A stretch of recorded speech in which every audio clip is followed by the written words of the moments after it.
Pues me encuentro con Jesús Azocúa del Cenáculo Universal al Corazón de Jesús. Yo a usted la escucho entrecortado nuevamente, pero si lo escuchan bien, pues no hay problema. Podemos Podemos continuar. iniciar. Usted se escucha bien, ¿eh? Usted se escucha bien. ¿Tiene la Ok. oración de invisibilidad para ponerla, para hacer una oracioncita? Vamos a hacer una oracioncita porque hemos tenido mucho ataque. No nos ha dejado el enemigo transmitir hasta esta hora. Ok, vamos a hacer la oración de invisibilidad. Ave María Purísima, sin pecado original concebida, en nombre del Padre, y del Hijo, y del Espíritu Santo. Amén. Amén. Oración de protección de invisibilidad frente a nuestros enemigos. En el nombre de Dios, de la Santísima Trinidad, del Padre, del Hijo unigénito y del Espíritu Santo. Apártense espíritus malignos para que no puedan ver ni oír nuestras actividades o nuestros planes, y para que no puedan engañarnos ni perseguirnos, ni interferir en nuestros planes y proyectos, o causar confusión en nuestros esfuerzos por servir a Dios. El Señor nuestro Dios les ordena que se aparten y nunca vuelvan. Oh Señor, santísimo y todopoderoso, haznos invisibles a nuestros enemigos. Amén. Miguel Arcángel, defiéndenos en la batalla, sé nuestro amparo contra la perversidad y acechanzas del demonio. Reprímelo, Dios, pedimos suplicantes. Y tú, oh príncipe de la milicia celestial, con el poder que Dios te ha conferido, arroja al infierno a Satanás y a los demás espíritus malignos que vagan por el mundo para la perdición de las almas. Amén. Muy bien, ahora sí, si me quitas la oración de protección. Ahora sí, Jesús. Ahora sí. Yo le he estado escuchando durante toda la oración, Cecilia, muy entrecortado. Y nosotros le escuchamos bien a usted. Le escuchamos bien a usted. Le sigo escuchando muy entrecortado, pero si el resto del público le escucha bien, pues proseguimos. Bueno, dice que sí se escucha, que se escucha nítido, que se escucha bien. Vamos ahora, ¿qué le parece si nos dice un poquito, como lo escuchamos nosotros bien, si nos dice qué es lo que vamos a ver el día de hoy, porque empezamos el libro 2 del libro de cielo?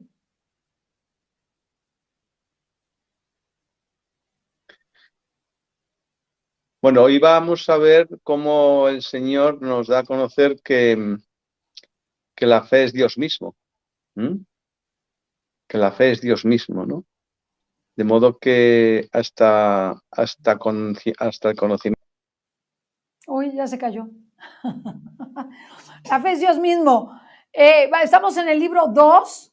En el libro 2. A ver, ya se le dejó, se le cayó. Sí, a ver, ya. A ver. Yo sí lo veo a usted, sí lo escucho bien. Díganos, la fe es Dios mismo, nos estaba diciendo. Sí, hoy el Señor nos dice qué es lo que ocurre, con el confesor de Luisa cuando realiza sus tareas pastorales, dependiendo del corazón con lo que lo haga, nos cuenta qué trascendencia tiene en el cielo. Entonces acaba diciéndole, pues explicándole a Luisa que la fe es Dios, pero versa sobre cómo él ve a los confesores y cuál es la cualidad que deberían de tener y que no todos tienen, ¿no? ¿Usted va a hacer la lectura? ¿Ha conseguido ya disponer en pantalla el libro o quiere que de ello comienzo? Aquí ya lo tenemos. Aquí ya lo tenemos, de febrero 28 de 1899. Sí. Sí, ya lo tenemos. Ya lo tenemos. ¿De acuerdo? ¿De acuerdo? Ok, entonces empezamos a leer para las personas que nos quieran seguir. Estamos nosotros viendo el libro de cielo, la primera lectura del tomo, el cuaderno 2, dentro del tomo 1, obviamente. Ya hemos terminado la primera parte de la lectura y ahora vamos a empezar pues esta segunda parte de la lectura, ¿verdad? Para que ustedes puedan estar con nosotros. Pues bien, desde febrero 28 de 1899, dice, por orden del confesor, empiezo a escribir lo que pasa entre nuestro Señor y yo día por día. Año 1899. mes de febrero, día 28. Confieso la verdad, siento una gran repugnancia. Es tanto el esfuerzo que debo hacer para vencerme que solo el Señor puede saber el desgarro de mi alma. Pero, oh santa obediencia, qué atadura tan potente eres. Solo tú podías vencerme y superar todas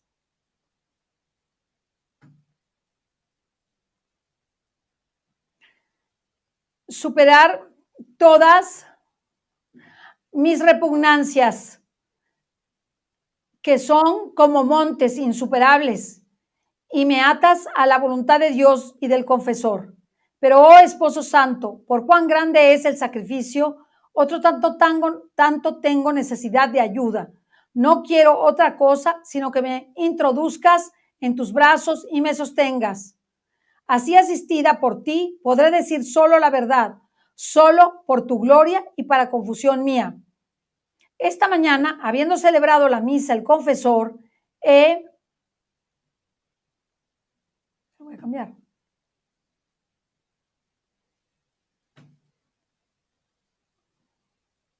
He recibido también la comunión. Mi mente se encontraba en un mar de confusión por causa de esta obediencia que me viene dada por el confesor de escribir todo lo que pasa en mi interior. Apenas he recibido a Jesús, he comenzado a decirle mis penas, especialmente mi insuficiencia y tantas otras cosas.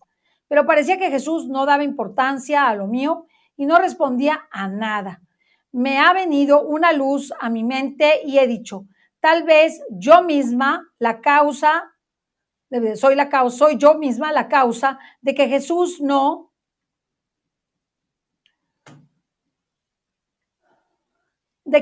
se muestre según su costumbre, no se muestre según su costumbre. Entonces, con todo el corazón le he dicho, mi bien y mi todo, no te muestres conmigo tan indiferente. Me despedazas el corazón por el dolor. Si es por lo escrito, venga, que venga, aunque me cueste el sacrificio de la vida, te prometo hacerlo. Entonces Jesús ha cambiado aspecto y todo benigno me ha dicho, ¿de qué temes? ¿No te he asistido yo las otras veces? Mi luz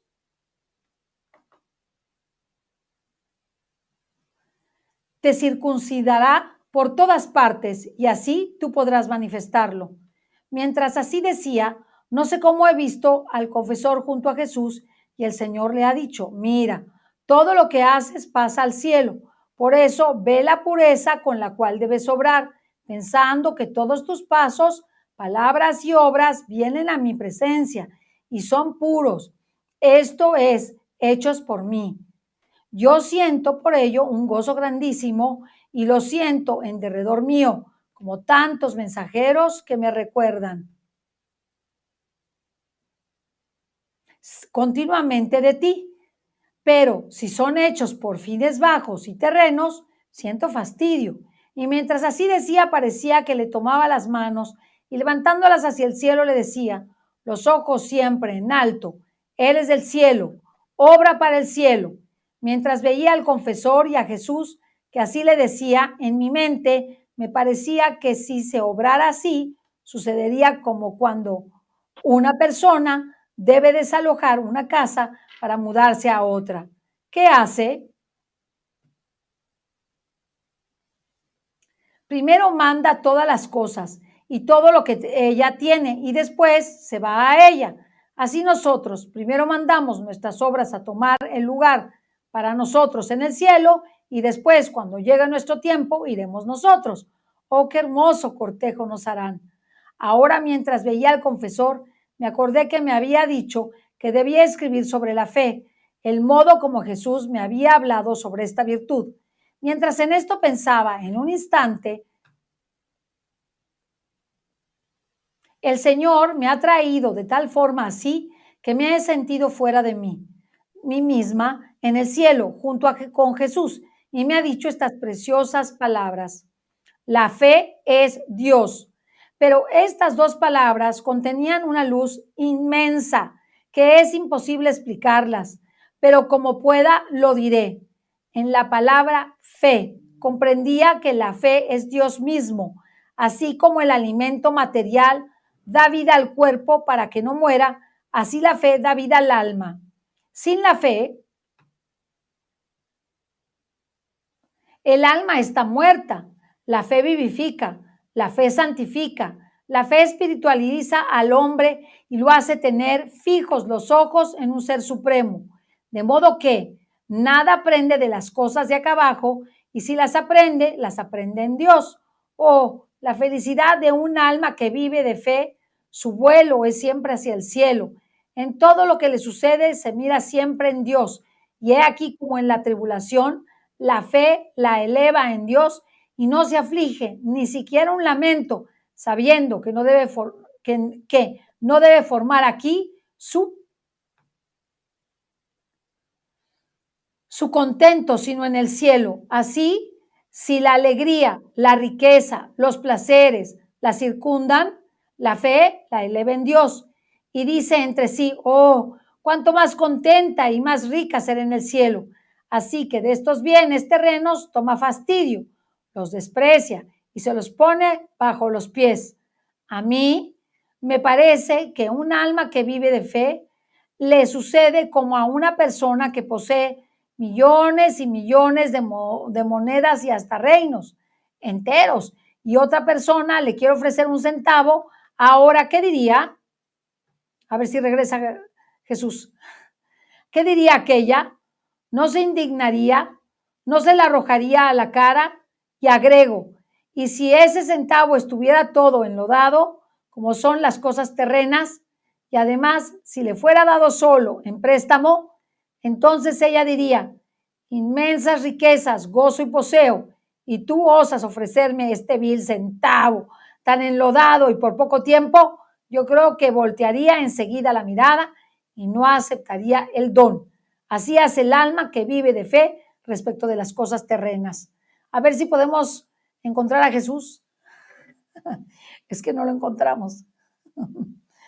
Bueno, pues podemos adelantar un poco de lo que la fe nos ofrece, porque ahora se entiende por qué aquellos que tocaron a Jesús o a los mismos apóstoles consiguieron el milagro de inmediato, porque su fe era muy grande y era Dios mismo el que obraba. Ahora sí, Jesús ya está aquí de regreso. ¿Me escuchó? Yo la escuchaba, Cecilia, ¿eh? Ok, aquí no lo veíamos. Entonces, ¿qué nos dice de la fe, Jesús? Bueno, el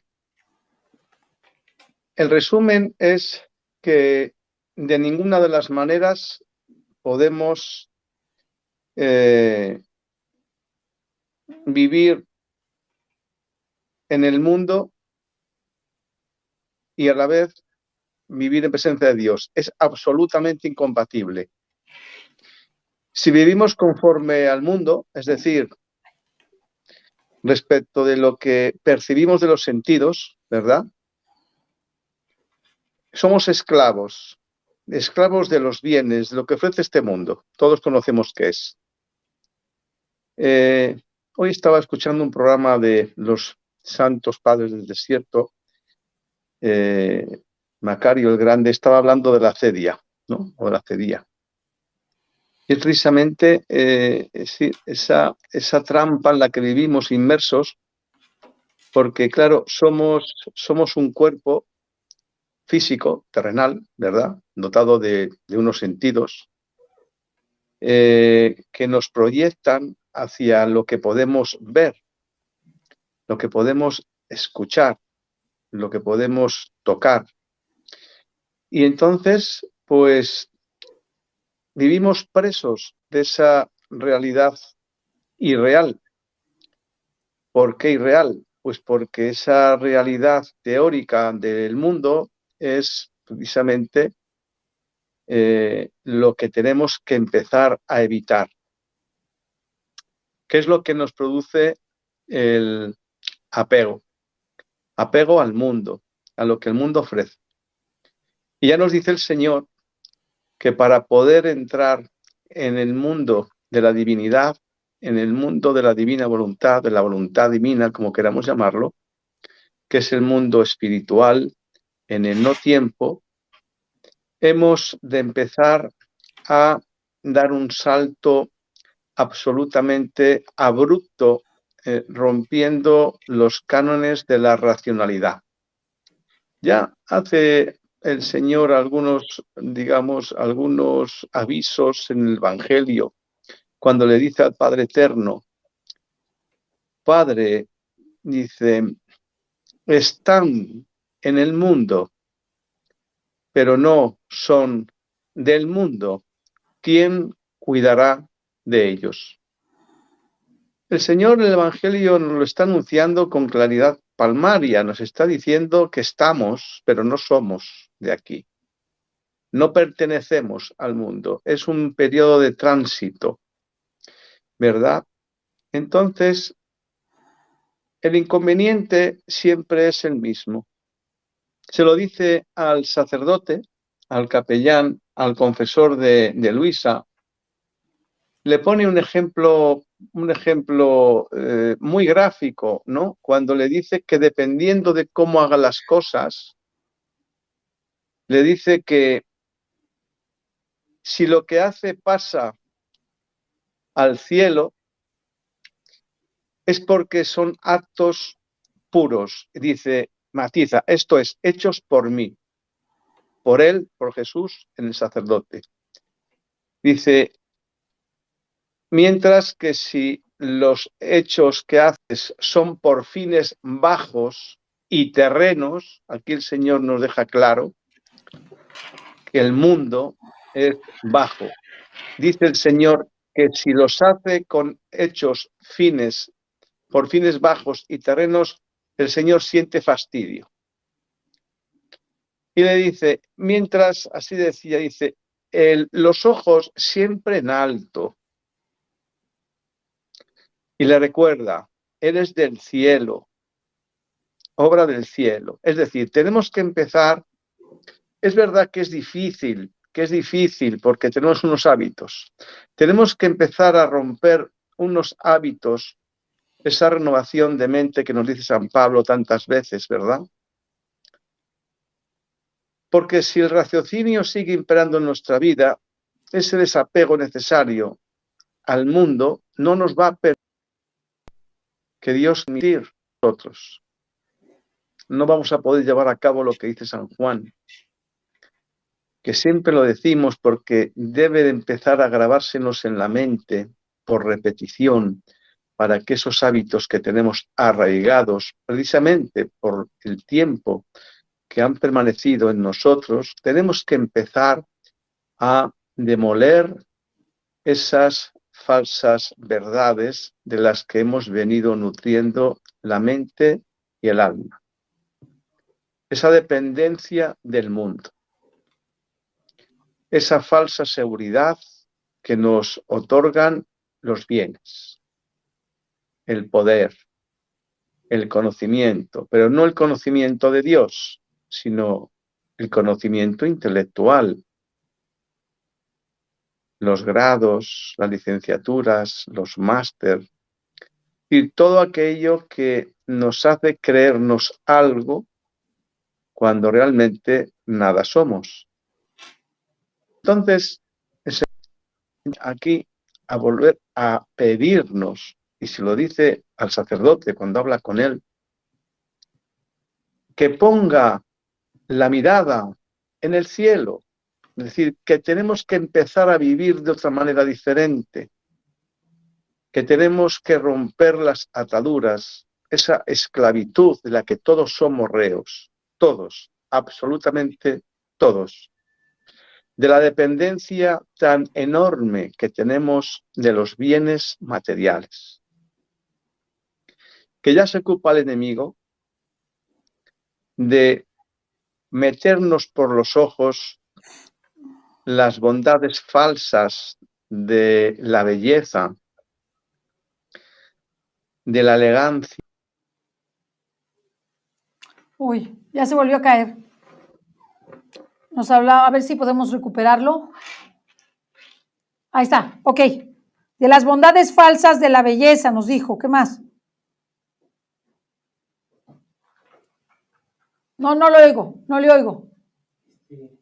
No hay sistema en Banorte. Y fui a otro banco y me dijeron que es a nivel nacional. Pero pagué todo con el... ¿Ahora? ¿Ahora me escuchas, Cecilia? ¿Sí? Sí, sí, escucho. Ok.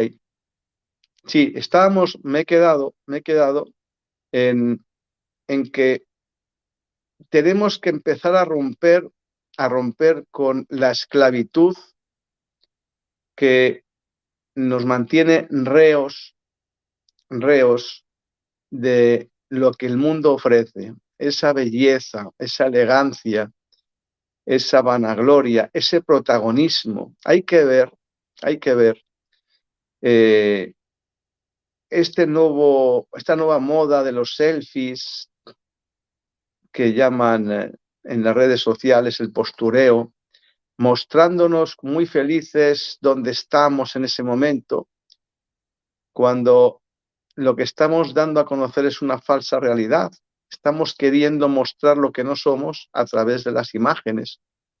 Esa atadura de la que somos reos, es la que nos mantiene totalmente ajenos a la realidad de lo que somos. Somos un alma eterna que no tiene fin en un cuerpo que es absolutamente finito. Estamos viviendo al revés.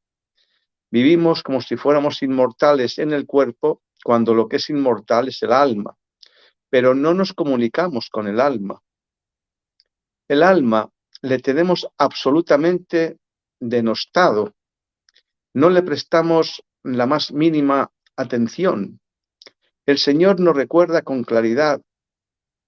Los ojos, siempre dice Jesús aquí al sacerdote, los ojos siempre en alto. Eres del cielo, obra para el cielo, le dice el Señor al sacerdote. Entonces le recuerda que la fe es Dios, que la fe es el alimento del alma, que desde el momento en que empezamos a dar los pasos de querer poner nuestra atención, y aquí viene a mi entender la clave para empezar a cambiar. ¿Dónde pongo mi atención? ¿Dónde? Porque allá donde ponga mi atención, allá estoy yo. Si pongo mi atención en el mundo, en la carne, estoy absolutamente alejado de el mundo del espíritu, del mundo de Dios, del cielo, como queramos llamarlo. Estamos viviendo en la realidad, en la irrealidad. Estamos atados a la dependencia de los bienes materiales, y las frustraciones y las depresiones comienzan cuando no obtenemos aquello que creemos que nos va a hacer felices. Y nada más lejos de la realidad. El sufrimiento nos viene por lo que no tenemos y queremos tener, por lo que tuve y ya no tengo, o por la incertidumbre de si algún día conseguiré lo que creo que me hace feliz. Vivimos en el futuro sin saber estar en el presente, o nos trasladamos al pasado, que nos aísla de la única realidad que es el presente, el ahora, el momento en el que estamos. Y esta es una función verdaderamente importante en nuestra vida, y que depende de nosotros a través del conocimiento. Ahora estamos conociendo el modo en que Dios nos está mostrando a través de estos escritos. Estamos conociendo cómo empezar a distinguir qué somos, el fin para el que fuimos, y empezando verdaderamente a ocuparnos más tiempo de lo que soy realmente y del fin para el que fui creado. Entonces ahí se encuentra el revulsivo de que, en cuanto ya conozco que soy algo que Dios crea a su imagen y semejanza para que viva en unidad con Él, empiezo a tomarme la vida de otra manera. Parece mentira que perdamos de vista lo efímero de nuestra vida. Parece mentira que perdamos de vista que en cualquier instante puedo dejar de estar en este mundo y voy a pasar al otro. Pero como la inmensa mayoría de las personas cree que no hay vida después de esta vida terrena, pues se han dejado inducir por el maestro de la mentira, ¿verdad?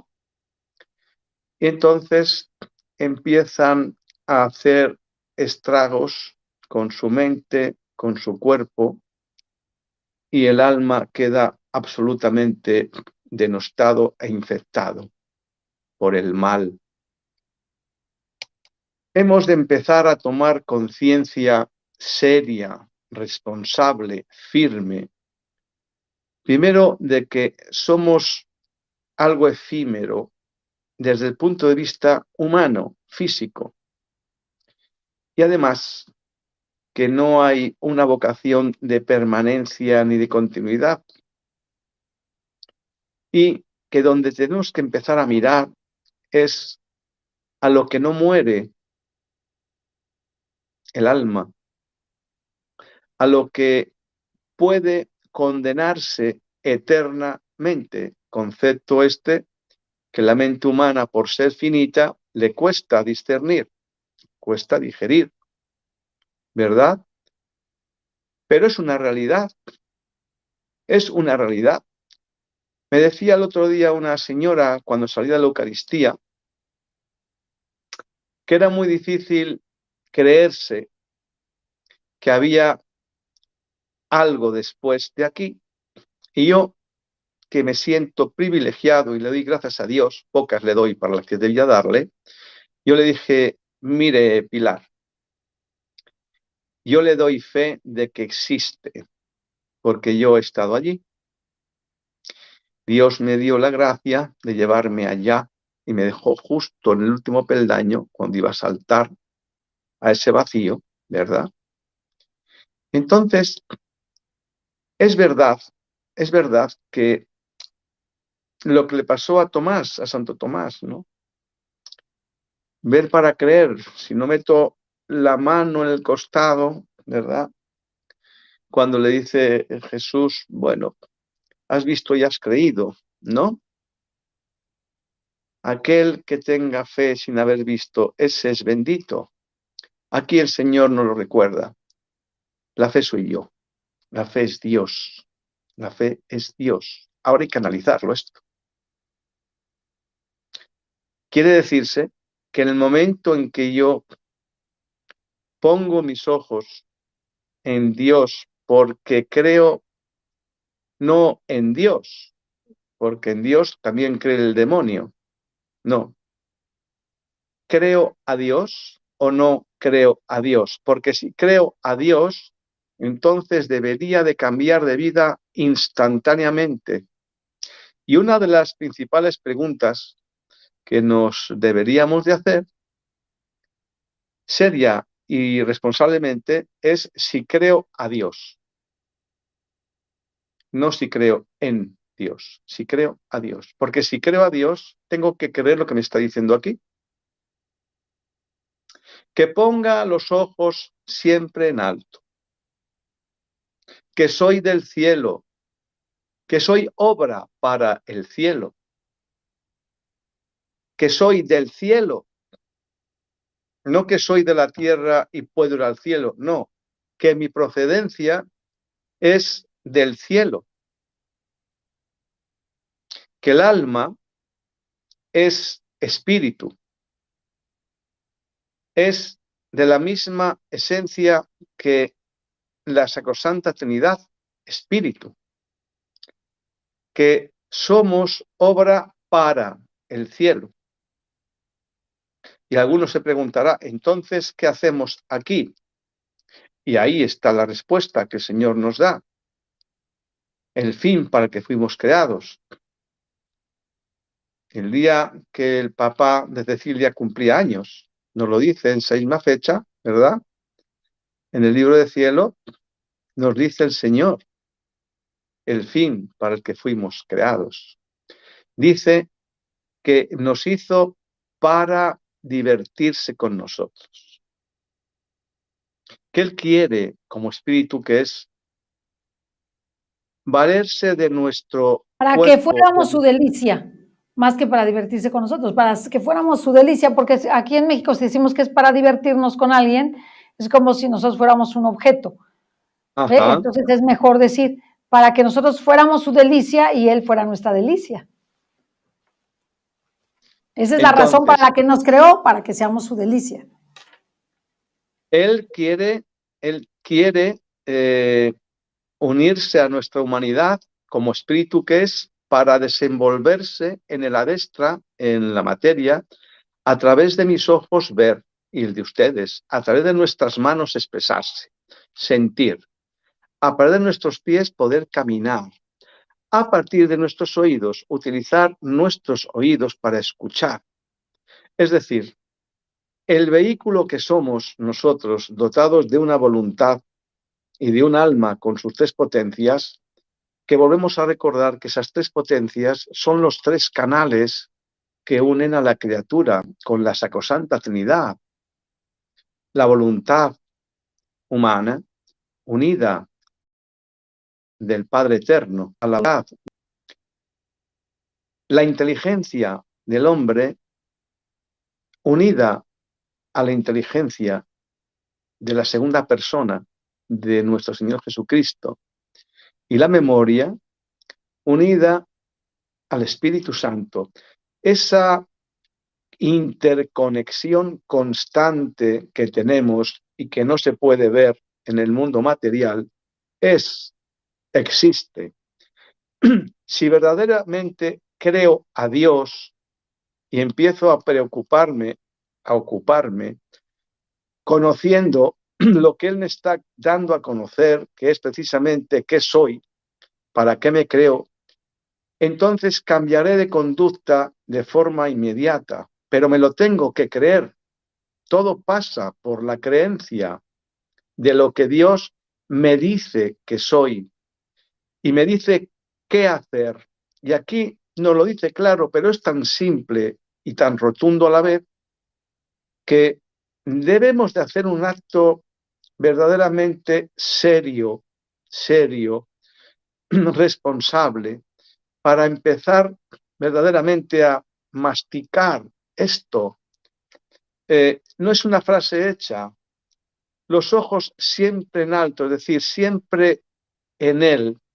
Ya nos dice en el libro 1 el Señor, cuando nos habla del espíritu de rectitud, cuando le dice a la sierva de Dios, Luisa Picarreta, con un ojo mira lo que estás haciendo y con el otro ojo me miras a mí.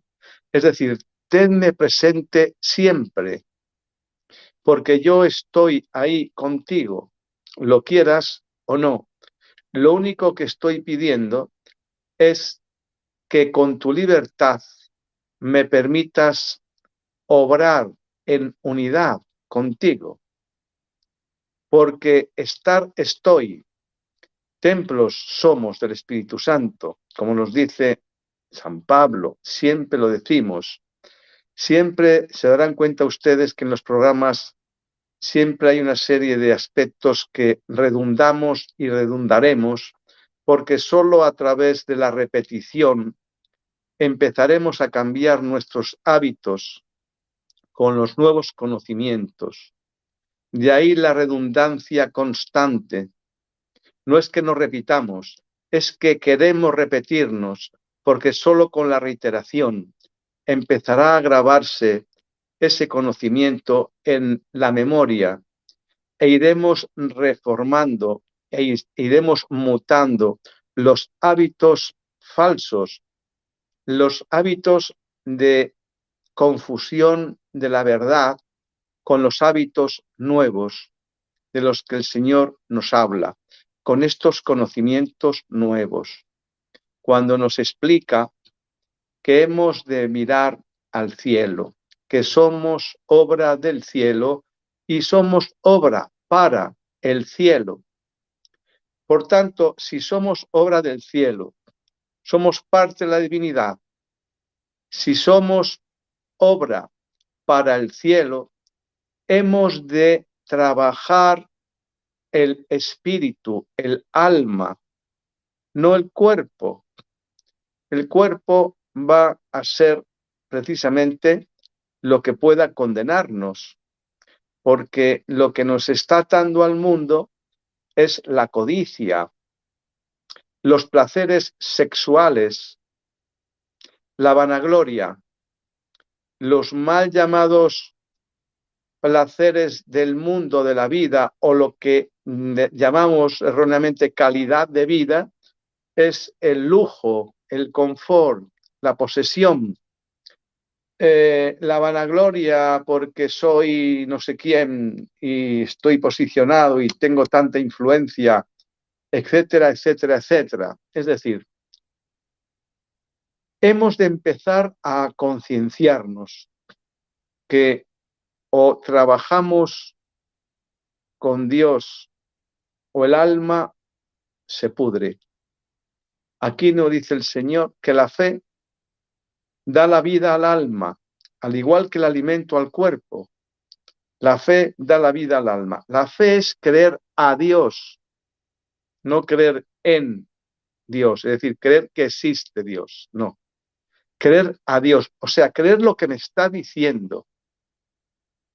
Creer lo que me está diciendo significa empezar a poner en práctica lo que Dios me está diciendo, porque es mismo Dios, es el Todopoderoso, es el Creador, es el Redentor, es el Santificador, es la Sacrosanta Trinidad la que me está hablando en este libro. No es el libro de un santo que me cuenta sus experiencias, que son muy valiosas, ¿verdad? No, es la misma Santísima Trinidad la que me está hablando, la que me está diciendo, esto es así. Hemos de empezar a tener en cuenta quién nos habla. La Sacrosanta Trinidad nos está indicando qué somos, qué quiere de nosotros y cómo hemos de empezar a cambiar el rumbo de la vida. Sin la fe, dice el Señor, el alma, cito textualmente, está muerta. La fe, dice el Señor, vivifica. La fe santifica. La fe espiritualiza al hombre y lo hace tener fijos los ojos en un ser supremo. De modo que nada aprende de las cosas de acá abajo. Y puntualiza, dice, y si las aprende en Dios. La felicidad de un alma que vive de fe, su vuelo siempre es hacia el cielo. Se mira siempre en Dios. Cuando hay una tribulación, dice que la fe lo eleva en Dios y no se aflige. Yo, Cecilia, muchas veces me pregunto, porque la vida es dura, ¿verdad? La vida, pues hay situaciones que todos hemos pasado, que pasamos y que vemos en los demás también, ¿verdad? Y yo me pregunto, ¿tiene que ser terrible para las personas que no tengan fe? Sí, terrible. Si con fe a veces, ¿verdad? Si con la fe a veces a nosotros, cristianos, nos cuesta. Yo me he apiado, de verdad, de todas las personas que no tienen fe, el sufrimiento tan enorme que tienen y que acaban, pues, cayendo en las garras del desconsuelo. Porque la falta de fe es eso. No tener esperanza. Nos decían en los capítulos anteriores que la fe lleva a la esperanza y la esperanza a la caridad. Hay una interconexión entre las tres virtudes teologales, ¿verdad? Es decir, nosotros estamos viviendo en la mentira. Estamos poniendo nuestro empeño cada día en levantarnos en a ver si consigo más cosas. A ver si gano más dinero. a ver si soy más alto, más guapo, en el gimnasio me tonifico, me pongo morenito, me pongo un pantalón, una falda para que resalte el color, ¿verdad? Que le suena a todos. Esto lo hacemos todos, ¿verdad? Bien. ¿Dónde está Dios ahí? Nos preguntamos esto. ¿Dónde está Dios ahí? Otra cosa distinta es que si salimos a caminar al campo o a la playa, observemos la creación no desde el punto de vista físico de la belleza del mar, que es grandiosa, no. No nos quedemos en contemplar la belleza física. Cuando empecemos a ver que eso es obra del amor de Dios, que los atributos de Dios se encuentran precisamente ahí y que los ha puesto para que los tomemos. Entonces estaremos haciendo lo que dice aquí el Señor a este confesor de Luisa. Mira al cielo. Es decir, estás contemplando el mar, hoy que son vacaciones. Contémplame a mí ahí, porque eso es obra de mi amor. Entonces estaré en el mar, pero fíjense qué diferencia. Me estoy poniendo moreno, sin embargo, mi atención no la pongo en si me pongo moreno, la pongo en la contemplación de Dios, en la obra magnífica que es el mar, que es el cielo, que es el sol, que es el viento, que son los alimentos. Es decir, todo lo que tenemos en el mundo, tenemos que espiritualizarlo. Esto a veces muchas personas que nos preguntan, dice, pero bueno, ¿cómo se espiritualiza lo del mundo? Y entonces la respuesta el Señor nos la da muy sencilla. Lo del mundo lo creé yo y yo estoy ahí, mis atributos están ahí. Cuando vayas a tomar un alimento, tienes que ver ahí, además del color del alimento y del sabor, tienes que ver el amor que yo he puesto ahí cuando lo creé, cuando hago que el agua se rocíe y el sol para que ese animal que estás ahora ingiriendo crezca. Con esa hortaliza que estás comiendo, tienes que ver detrás de ella todo un proceso que es obra divina, mía, dice el Señor. Esto es espiritualizar lo que el mundo tiene. En el momento en que empezamos a ponerle al Señor en presencia de mi vida, entonces empiezo a comportarme como lo que soy, como él dice aquí, obra del cielo para el cielo. Aquí el Señor nos está dejando de forma patente una actitud que es el cambio del rumbo. El cambio de rumbo que tenemos que llevar a cabo nosotros. Ese cambio de rumbo es la ruptura de los hábitos y del cómo vivo. El martirio de la atención, que tantas veces habremos escuchado y que lo escucharemos más veces si Dios nos permite seguir pues difundiendo. El martirio de la atención, dice nuestro Señor, para aquellos que hagan sacrificios y quieran hacer un ejercicio de purificación, ¿verdad? Dice nuestro Señor que el martirio de la atención es el martirio de los martirios. O sea, el martirio de la atención significa tener mi atención bajo control, lo que él llama autodominio. ¿Dónde tengo yo mi atención? ¿Dónde la tengo? Nos pasamos, como decía Santa Teresa de Jesús, la loca de la casa, nuestra mente, hay que ver los millones de pensamientos que nos vienen de forma continua a la mente, de los cuales la inmensa mayoría vienen del otro mundo, del submundo, del bajo mundo, del mundo del enemigo, del mundo del demonio.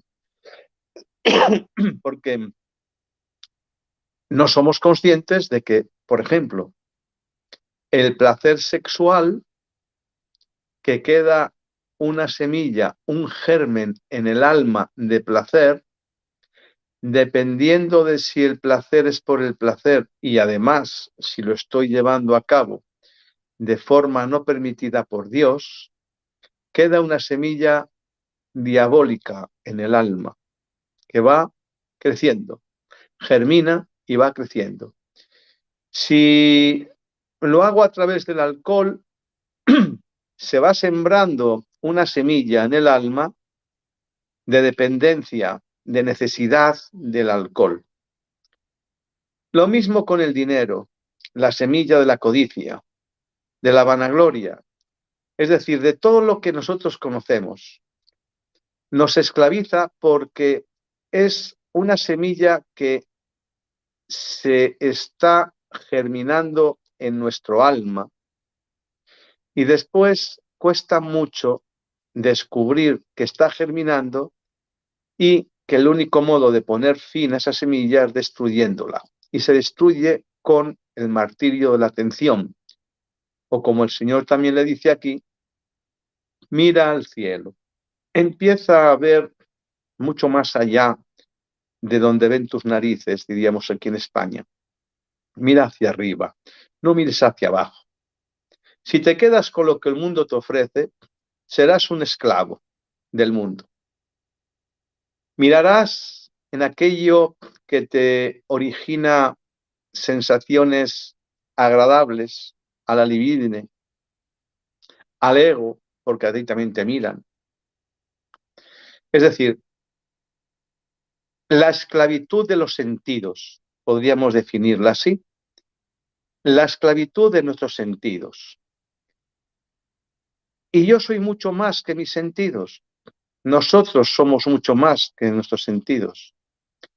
Somos obra del cielo para el cielo, nos dice el Señor aquí. Obra del cielo para el cielo, no obra del cielo para el mundo. Por eso nos dice Jesús en el Evangelio, son, Padre, no son del mundo, pero están en el mundo. ¿Quién cuidará de ellos? Porque hay un sometimiento del mundo al hombre, porque el hombre lo permite, porque nos dejamos esclavizar por los placeres de este mundo. Este es el cambio de conducta que hemos de empezar a tomarnos en serio. El día menos pensado nos vamos a ir de aquí en instantes. Vamos a dar el salto al otro plano, al plano del no tiempo, al plano atemporal, al plano de la divinidad, al plano de Dios. En instantes, en cuanto se acaba la vida corporal, aflora la vida del espíritu en su entorno, y el entorno del alma, del espíritu, es en el plano divino, en el plano de Dios. Por tanto, en este momento tenemos la posibilidad, y Dios nos está dando a esta generación, nos está dando la oportunidad de un conocimiento jamás revelado. El Evangelio nos habla de la Iglesia Católica, también nos está diciendo el qué. Estas revelaciones nos dicen el cómo. El cómo qué. El cómo, lo que nos narra ya el primer libro de la Sagrada Escritura, ¿verdad? El libro de Génesis, cuando nos presenta la creación, cómo se origina Adán y Eva. Y nos dice ya que Adán tenía los dones preternaturales de Dios, que vivía en unidad con Dios. Ese era el origen del hombre y el fin del hombre. para eso nos creó Dios, no nos creó para salvarnos. Sería algo verdaderamente incomprensible, ¿verdad? Que haya creado al hombre predilecto como criatura predilecta y semejanza para salvarla. Su imagen no tendría mucho sentido, ¿verdad? Entonces, en Adán nos deja claro que no nos creó para salvarnos. Nos tuvo que salvar cuando el hombre hizo un mal uso de su libertad o su voluntad humana e incurrió en el pecado. Ahí sí, nuestro Señor Jesucristo. Pero no fuimos creados para salvarnos. Esto es algo que es comprensible para cualquier persona. Por tanto, en el dicen, ¿qué deberíamos de haber sido? Un ser que viva en unidad siempre con Dios. Ahora, lo que ocurre en esta época en la que estamos es que somos tan afortunados que hemos de ser conscientes de la gran fortuna que Dios nos está dando, y es el conocer a través de estos escritos cómo recuperar esa unidad con Dios. Si Dios es un espíritu puro y Dios es amor, es imposible que podamos vivir unidos a Él si yo soy materia apegada a la materia, si mis ojos no están en Él, si no vivo en presencia de Él, si vivo en presencia de lo que el mundo ofrece. Estoy totalmente en off, estoy apagado, estoy fuera del contexto de la realidad que soy, un alma en un cuerpo y no al contrario. Pues aquí en pocas palabras el Señor, todo esto que estamos comentando aquí, lo ha definido en 3 palabras. Mira al cielo porque eres del cielo y para el cielo. Con 3 palabras, ¿cuánta sabiduría nuestro Señor Jesucristo nos da? Nos dice qué somos. Que somos del cielo, dice. Provenimos del cielo, de lo que Él es. Que somos para el cielo.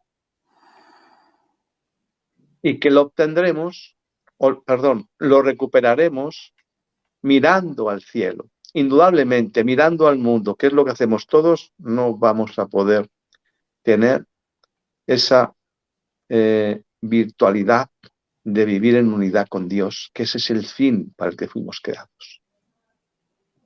Por tanto, empecemos a alimentar lo que es eterno, el alma. El cuerpo no es eterno, el cuerpo es finito y efímero. Empecemos a ocuparnos más de mirar al cielo, y no habla el Señor en sentido figurado de quedarnos mirando a la corteza terrestre. Cuando habla del cielo se está refiriendo a poner nuestros ojos en el eterno, en Él. A ponerle nuestros ojos, no los físicos, a poner los ojos del alma, que es mi atención y mi intención unidas. ¿Qué es mi intención? Mi intención es cambiar de vida, Señor. Reconocer que soy un esclavo, el conocimiento de sí mismo, que también nos dice nuestro Señor, que el mayor regalo que puede hacer la criatura es el conocimiento de sí misma, porque cuando la criatura se conoce, se da cuenta de que nada es, y dice nuestro Señor que empezamos a conocer a Dios a partir de un reconocimiento claro, inequívoco de nuestra nada. Mientras vivamos en el ego, en el yo, en el creer que yo soy, en el creer que depende de mí esto o aquello, en el momento en que yo siga viviendo con esa actitud de autosuficiencia, no estaré mirando al cielo. Desconozco que soy obra del cielo y rechazo de forma tácita que soy obra para el cielo. Qué difícil tiene que ser, Cecilia, cuando llegamos al purgatorio, empezar a quitarnos los apegos del sexo, de la comida tan maravillosa, de la vanagloria, del yo, en definitiva, de la voluntad humana, ¿verdad? Qué complicado tiene que ser, porque fíjense, el Señor nos dice que aquí, en el mundo, nos da la posibilidad, con las enseñanzas que nos va mostrando, de purificar esos apegos, esas tendencias, a través de lo que nos ocurre en cada instante.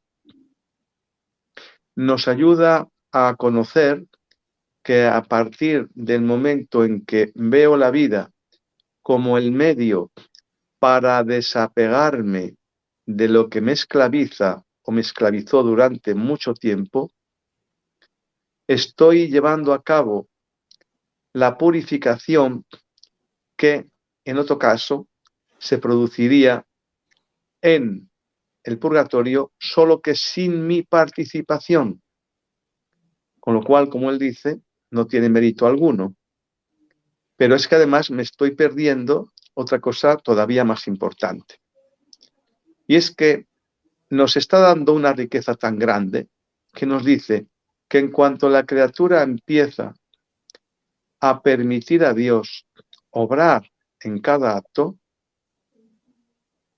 no solamente está originando una vida divina, una vida por cada acto, o sea, muchas vidas divinas, y que se queda en el alma como propiedad suya, la luz que origina cada vida divina, la simboliza el Señor como un hilo de luz, dice, que se queda como propiedad en el alma y que ese hilo de luz va haciendo el oficio de un imán muy potente, que va atrayendo a otro y a otro y a otro y a otro. Y que toda esa luz, toda esa irradiación de esa luz que origina cada acto hecho unido a él, está multiplicándose a todas las generaciones pasadas, presentes y futuras. Cuando le dice a Luisa, el alma que vive en la divina voluntad parece que no hace nada, pero lo hace todo. Porque como soy yo quien, unido a la criatura, vengo con lo que todo soy, todo eso se expande en cada acto que hago yo en unidad con la criatura y produce efectos en todo el orbe. Quedan como en suspensión para que pueda después la criatura dura de cerviz, pueda servir de semilla toda esa luz que se origina a través de actos hechos con él, para que se reblandezca la conciencia. Y dice el Señor, de ahí es de donde salen todas las conversiones. No es algo fortuito que surgió. El caballo de Pablo. No. Dice nuestro Señor que cada conversión y cada salvación de cada alma tiene su origen en actos hechos en su divina voluntad. Claro. Así que fíjense. Sí, Cecilia. Sí, eso mismo estaba yo diciendo que estoy de acuerdo, que solamente la conversión de las almas se logra con actos de divina voluntad. Es que si se fijan todos ustedes, los que hayan tenido experiencias, cada uno hemos tenido las nuestras, ¿verdad? Nos damos cuenta de que ha habido un día en que, bueno, estaba yo alejado de Dios y un día he pasado por una iglesia que nunca miraba, que siempre ha estado ahí, ¿verdad? Y un día me he sentido inclinado a entrar. Curioso. Y además no solamente me he inclinado a entrar, sino que he entrado y me he sentado en un banco y me he sentido muy bien, como he escuchado a muchas personas, ¿no? Eso es algo que la gente, nosotros, decimos que es algo fortuito. ¿Qué ocurrió? No, no es fortuito. Eso viene como consecuencia de que de cada uno, si algún santo lo había simbolizado como una cebolla, la conciencia, ¿verdad? Que tiene muchas capas y que a medida que las capas se van quitando, ¿verdad? Va aflorando la conciencia humana. Y entonces lo que hacen los actos hechos en la unidad con Dios, los actos hechos en la divina voluntad, es que van reblandeciendo la conciencia humana y se va despojando de esas capas, como la cebolla, por ejemplo, como en sentido figurado, ¿verdad? Van reblandeciendo esa conciencia hasta que llega el momento en que la conciencia ya tiene la sensibilidad espiritual necesaria y suficiente para captar la llamada de Dios. Y aquella persona que pasaba cada día por aquella iglesia y nunca se fijó, o si se fijó, nada le inspiraba, cierto día se ve llamado a entrar, se siente atraído a entrar y entra en la iglesia. Y se sienta en un banco y siente paz. Esto no es fortuito. Pues todos estos actos que el Señor nos dice que hacemos cuando le permitimos obrar con nosotros unidos, es decir, cuando miramos al cielo, cuando estamos en unidad con Él, cuando lo tenemos presente continuamente, lo que los santos siempre han ansiado, vivir en presencia de Dios. Cuando nosotros empezamos a vivir en presencia de Dios de forma consciente, lo que se está originando es esa expansión, esa multiplicación de la divinidad de Dios a través de los actos de la criatura a todo el orbe, y va reblandeciendo la conciencia de la criatura. Y dice nuestro Señor que no hay un alma que se salve que no sea por actos hechos en la divina voluntad. ¿Y por qué?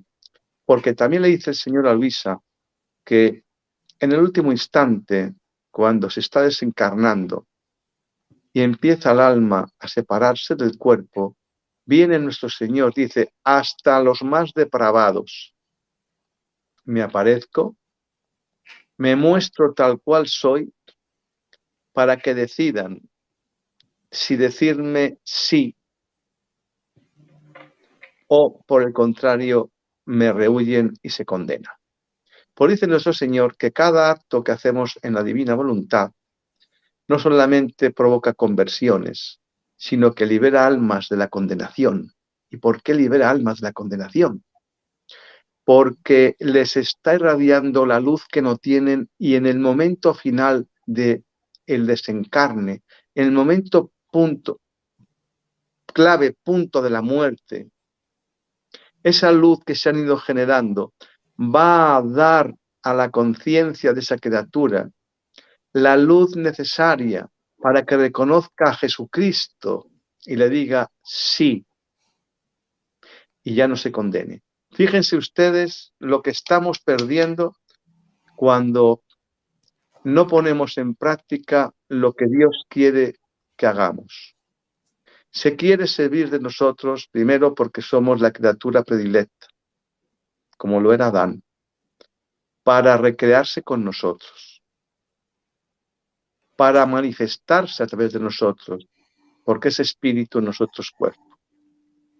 Grabémonos en la mente, en la memoria, que todo un Dios, que es espíritu, precisa de un vehículo que es el cuerpo humano, con la voluntad humana y la libertad humana, que le permite unirse a la criatura con ella y ella con la criatura. Los dos. Lo que dice el libro del cielo es ese intercambio de vida, que es la divina voluntad.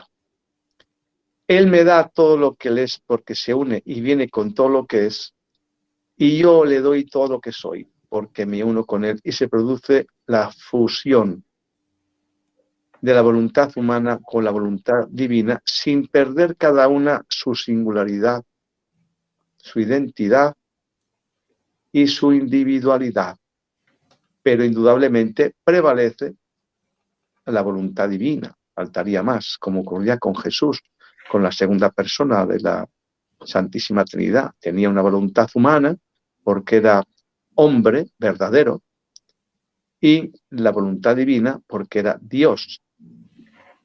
Y siempre decía Jesús que predominó en él la voluntad divina. Ya nos dice en el Evangelio siempre: vine a hacer la voluntad de mi Padre, todo lo hago por mi Padre. ¿Quién es el Padre? La voluntad divina, la divinidad. ¿Quién hablaba? El Verbo encarnado, la parte humana de Jesús. Esto es lo que nosotros debemos ser. Cuando nos habla el Kempis de que tenemos que imitar a Jesucristo, se está refiriendo a esto. ¿Imitarle en qué? En el modo de vivir. Él siempre vivía en unidad con el Padre. Contaba con todo para el Padre. Subyugaba, subsumía su voluntad humana, racional, como hombre, a la voluntad divina. Porque la voluntad divina tiene la magnificencia del conocimiento infinito que no tiene la mente humana, que es todo lo contrario, finita. ¿Cómo no le vamos a dar la preferencia, la preeminencia a la voluntad de Dios?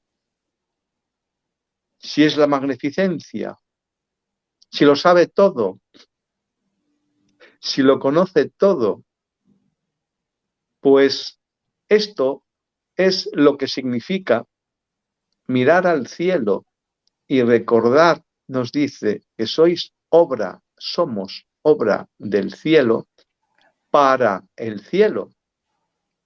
Lo hemos querido expresar así, pero el Señor lo dice muy sencillito. Mirar al cielo, es decir, tenerme presente en todo lo que hacéis, porque estoy con vosotros. Porque estoy con vosotros. Y lo que quiero de vosotros es que me reconozcáis en vosotros. Que me reconozcáis y que me permitáis, con vuestra libertad, que yo pueda participar de cada acto. Y finalizo con esta intervención mía. ¿Cuándo pierdo yo el protagonismo? Ese yo, ese ego. ¿Cuándo pierdo o empieza a disminuir? Cuando empiezo a contar con Dios para todo. Se acabó ya el protagonismo de lo que yo sé o creo saber. Se acabó el protagonismo de que yo. No. Desde el momento en que ya cuento con Él para que participe, ya estoy subyugando lo que hizo Jesús, sometiendo mi vida, mi voluntad, a lo que Dios disponga. Y lo que Dios dispone es que la criatura no se olvide del Creador en ningún instante. Que lo tengamos en cuenta, que con un ojo le miremos a Él y con otro lo que estemos haciendo. Dice, por terminar, el Señor, que vivir en la divina voluntad no es un cambio de acción, es decir, no tenemos que cambiar lo que hacemos, sino la intención con lo que lo hacemos. Dice, vivir en la divina voluntad es un cambio de intención, no es un cambio de acción. ¿Y cuál debe ser la intención perpetua? La única, dice Jesús, que tenemos que tener, valga la redundancia. La única intención debe de ser darle participación o vida, como quieran llamarlo, a Dios en cada acto. Porque desde el momento en que yo le doy a Él el protagonismo, el mío, se subyuga, se somete. Y por tanto, a partir de aquel momento, ya empieza a producirse aquello que nos dice San Juan. Yo tengo que disminuir para que Él crezca. Es decir, mi voluntad humana, mi ego, tiene que disminuir cuando le doy a Dios el protagonismo de cada acto de lo que hago, porque estoy contando con Él. Y por terminar, dice Jesús, estoy expectante en cada alma, sin excepción, en cada alma, estoy expectante para que me llamen, para que cuenten conmigo. De modo que con 3 palabras el Señor le ha sobrado para decirnos que somos del cielo, que somos para el cielo y que miremos al cielo, porque como no miremos al cielo, miraremos al mundo, y si miramos al mundo, estaremos en el mundo, y si estamos en el mundo, estamos con el príncipe del mundo, que ya sabemos que es el mismo diablo. Así que ojalá empecemos a tener conciencia clara, como dice el Evangelio, quien no está conmigo está contra mí. No hay una línea divisoria en la que me puedo quedar en medio. No. Si no estamos con Jesús, estamos contra Él. Porque si no estamos con Jesús, estamos con el demonio, que es el que está contra Él. Así que no olvidemos que no podemos estar en una línea divisoria neutral. No hay neutralidad. O estoy con Él o estoy contra Él. Ahí lo dejo para que cada cual de ustedes empiece a ser consciente que estar en el mundo es estar contra Dios. Tener mi mente, mis deseos en el mundo es estar contra Dios. Y vivir de cara exclusivamente a lo que mis sentidos perciben y mi intelecto raciocinio me dice es vivir contra Dios. Jesús, Y a mí por me último, parece, sí, me parece que nosotros vivimos muy alejados de Dios y muy alejados de la consideración de que Dios realmente existe. Porque si realmente estuviéramos conscientes de que Dios existe, el mundo no estaría como está. Le queremos más al diablo que a Dios. Es una pena, pero le queremos más al diablo que a Dios.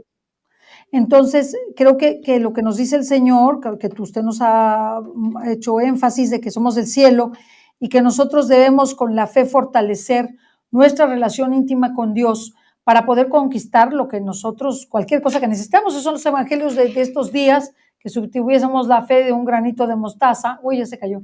Si tuviésemos la fe de un granito de mostaza, moveríamos las montañas hasta del lugar o haríamos lo que quisiéramos.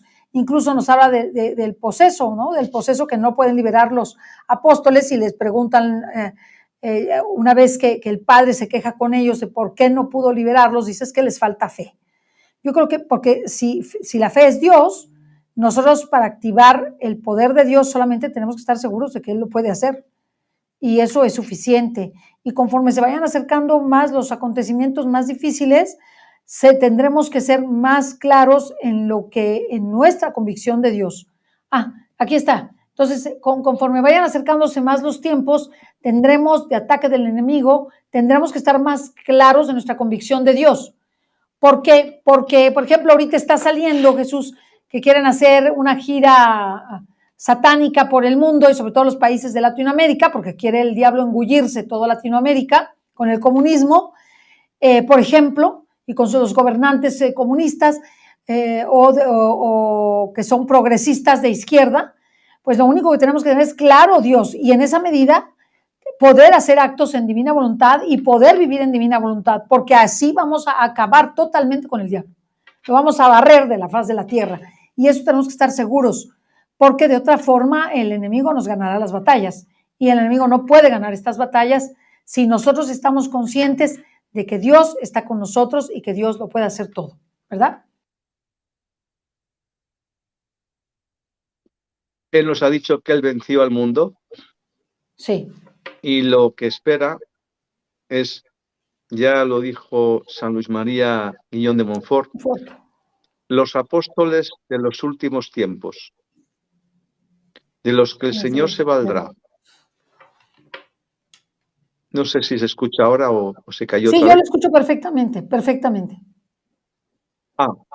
Ok. No, comentaba que precisamente cualquier acto hecho en la divina voluntad tiene un poder infinitesimal por encima de cualquier acto satánico. No lo olvidemos esto. No olvidemos esto de que un acto hecho en la unidad con Jesús origina una vida divina.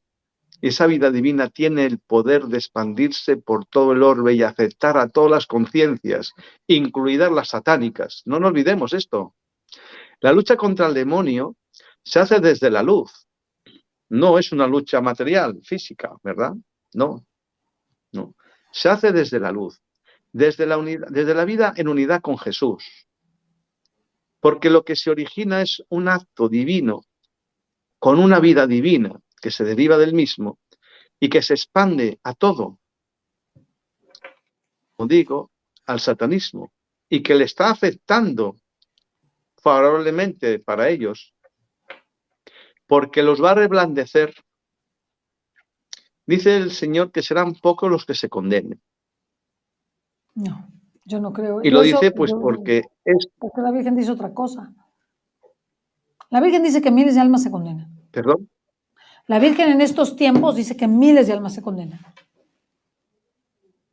Es que no le oigo bien, Cecilia, se me entrecorta. Sí, la Virgen, María Santísima en Fátima y en otras manifestaciones dice que muchos se condenan, muchos. Y yo creo que esa tiene esa realidad ahora.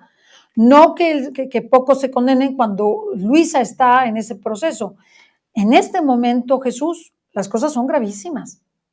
Son gravísimas. Yo no Bien. puedo pensar que la gente casi no se condena.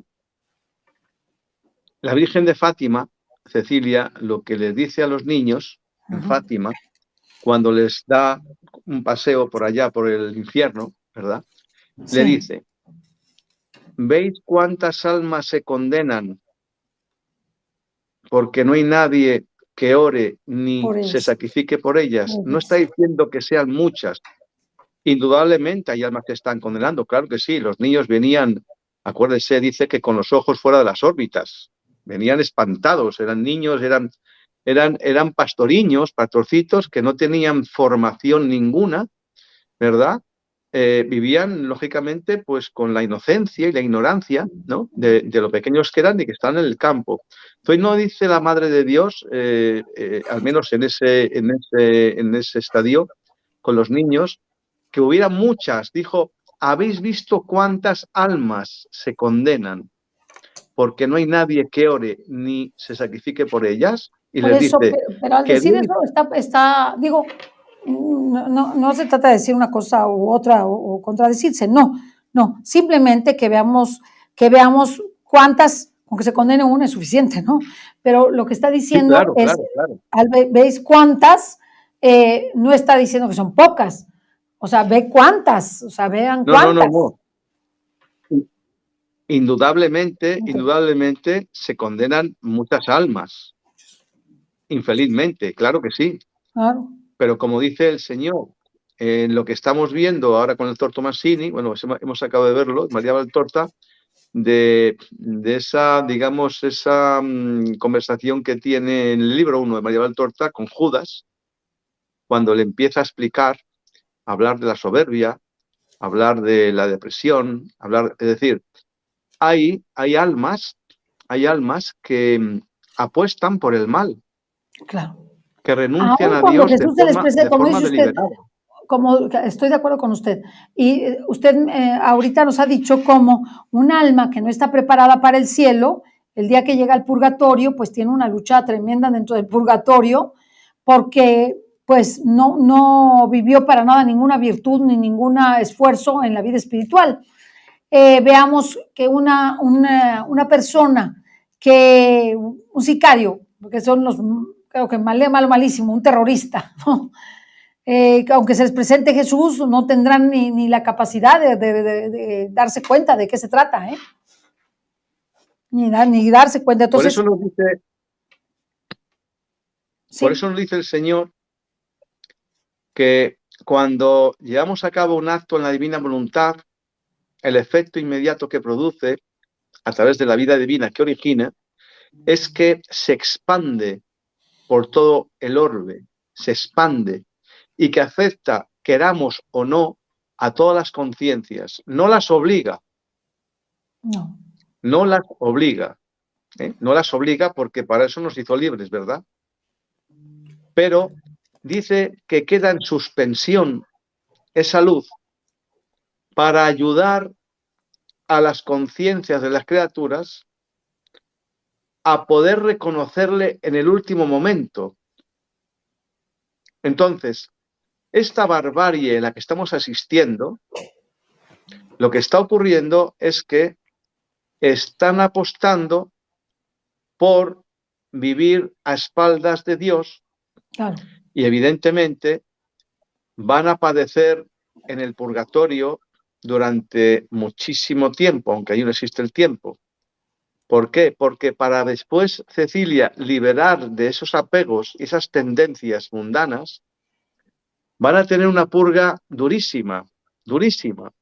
Pero es que la condenación es otra cosa. La condenación supone, según dice el Señor, una renegación. Nos lo decía, acordará usted, no sé si fue la semana pasada o la anterior, cuando Jesús le dice a la sierva de Dios, le dice, podéis conocer ahora quién se condenará y quién no. Lo dice así. Y le dice, en el libro 1, y le dice, las almas que reniegan, las almas que no aceptan lo que les ocurre, esas almas están encaminadas a la condenación eterna. Ya no está diciendo cuál es el camino de la condenación, es renegar de lo que ocurre. ¿Por qué renegar de la voluntad de Dios? Porque Dios lo ha permitido. Es la actitud del réprobo que él dice, menciona ese concepto, el réprobo. Porque el réprobo lo que está haciendo es culpar a Dios de sus males sin reconocer que sus males son sus bienes porque son los que le tienen que servir para purificar el alma. Y para irse al cielo. Y para ir al cielo. Entonces, el réprobo, lejos de aceptar lo que le está ocurriendo, no aprovecha para que su alma se purifique aquí, reniega de Dios y cuando llegue el día del juicio final, en el momento, del juicio final no, perdón, el día en que vaya a desencarnar, cuando él se le aparezca al Señor, le va a echar en cara al Señor, el réprobo, lo que ha hecho mal o lo que ha dejado de hacer mal. Y no va a querer ir con él. Luego, el alma que se condena es porque ha elegido el camino de la condenación. Obviamente, obviamente. Si se condena es porque ha elegido el camino de la condenación. Entonces, la cuestión está en que muchos que están condenándose por la vida que llevan, afortunadamente, desafortunadamente eligen el camino de la condenación. Pero afortunadamente para ellos, cuando estamos haciendo actos en la divina voluntad, por eso Jesús le dice a Luisa, no lo olvidemos, desde el principio, cuando la conoce, cuando le dice, se acerca ya al balcón, allí en Corat, a su casa, ¿verdad? Le dice, alma, ayúdame, ¿no? Es decir, almas, dice Jesús, y es la constante en el libro del cielo, dice, almas, solo quiero almas. Ese es el objetivo de Jesús. Quiere evitar que se condenen las almas y necesita precisamente de ese espíritu de mortificación para que con esa mortificación, esa aceptación nuestra de lo que nos ocurre, sirva precisamente para purificarnos y, no menos importante, para que Jesús se valga de esto y liberar almas de la condenación. ¿Cómo las libera la condenación? Pues iluminando el alma de la criatura para que en el último momento reconozca a Jesús y no haga lo que el réprobo, que lo rechace. Luego, por eso nos pide el Señor penitencia en el lenguaje de la santidad humana, penitencia, penitencia, penitencia, que viene a ser lo mismo que reparación, reparación, reparación, con un matiz muy importante. La penitencia que conocíamos hasta ahora era sacrificios físicos, de abstención, de esto, de lo otro, y oración y limosna, ¿verdad? Lo que nos dice en la Cuaresma. En el ámbito de la divina voluntad damos un salto cuántico.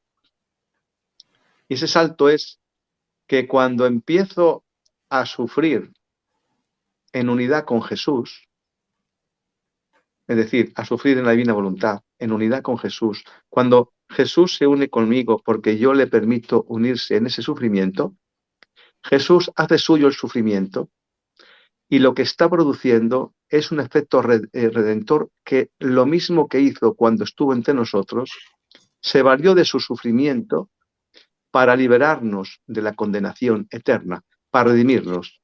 Esto mismo nos pide Jesús, que nos unamos a Él en el sufrimiento, en todo en general, ¿verdad? En cada acto, pero especialmente en el sufrimiento, porque se valdrá de ese sufrimiento que tenemos nosotros. Lo hará suyo Jesús en unidad con nosotros y con ese sufrimiento, almas de la condenación, ¿cómo las liberará? Abriéndole la conciencia con la luz de la divinidad para que el momento oportuno esa criatura o se convierta o en el último momento, por la luz que le ha sido suministrada y le dé Jesús la opción de elegir y se presente, con esa luz lo reconozca y le diga sí y no se condene. Muy bien. Esta es la riqueza de la vida en la divina voluntad.